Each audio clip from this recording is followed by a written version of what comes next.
Good evening. I am Candidate A, Candidate B, Candidate C, and Candidate D.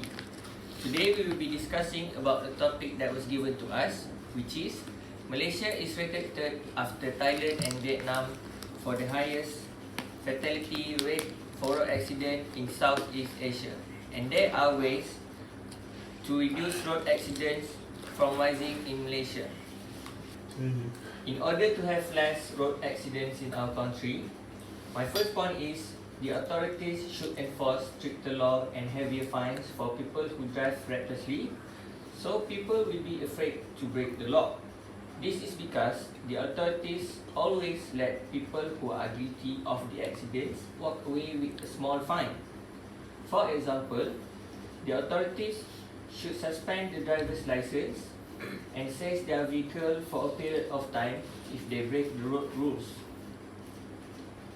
My second point is the Malaysian Public Works Department (JKR) should enhance the road condition so people will be safe on the road.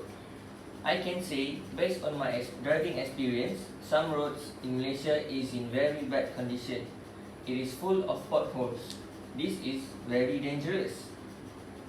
The road is a place for vehicles to be on to go from a place to another. It should be safe for all the users. For example, JKR should check and maintain the road regularly. And my last point is, drivers should always wear their seatbelts. Seatbelts is invented to keep you in your car seat in case of an accident. For example, back in 2019, a man died because he is thrown out of his car in an accident. This should be a reminder for us to always wear your seatbelts before you drive, no matter the distance is.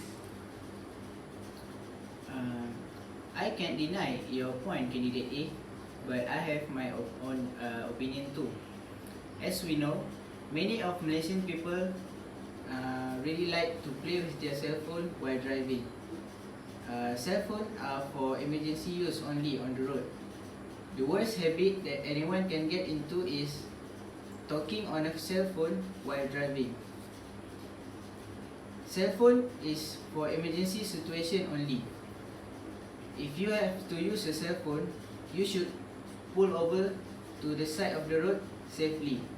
Don't you ever use a cell phone while driving again. My second point, drive a safe car.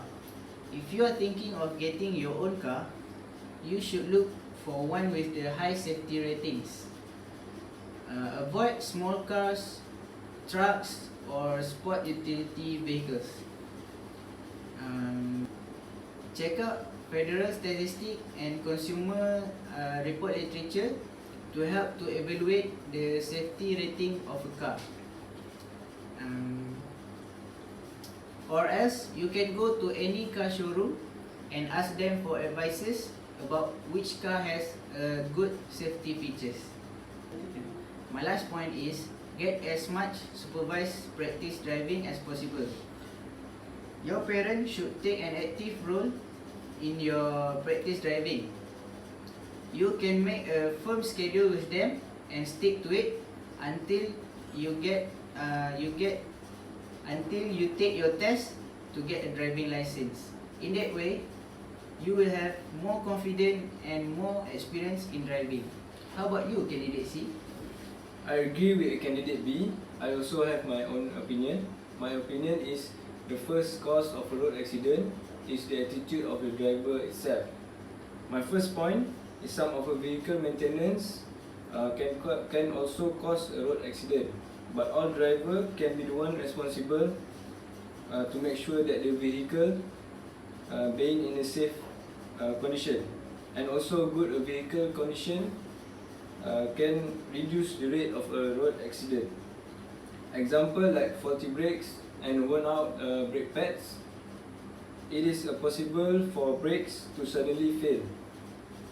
My second point, we can take a step on educating the public on a safety road to prevent road accident. It is to improve knowledge and awareness of road safety among people. like doing a safety road campaign.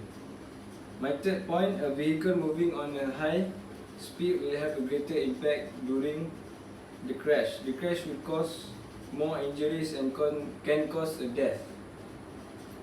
It can also be a burden to your family. If you are a young person, they will have to cover the expenses of the cost you make. What about you, candidate B? I agree with you, candidate C. In my opinion is, we should pull into traffic slowly.